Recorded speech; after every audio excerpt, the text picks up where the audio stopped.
Guys, meron naman tayo ulit gagawin na iPhone 13 Pro Max, widescreen. Ayan, tingnan nyo guys.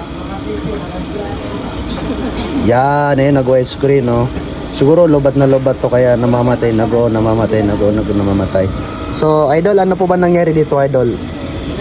Nung una nag-flicker muna siya ng white. Pero nagagamit pa siya. Tapos, after 1 day yata or 2 days, biglang nag-white screen. Widescreen Pero na nakikita talaga. ko pa yung konting yung signal, yung wifi na signal. Pero hindi ko na magamit. Sige po. Saan pa po kayo galing, Idol? Sa Pasig. Pasig daw, guys. Layo, oh. So, gagawin po namin ito, bossing.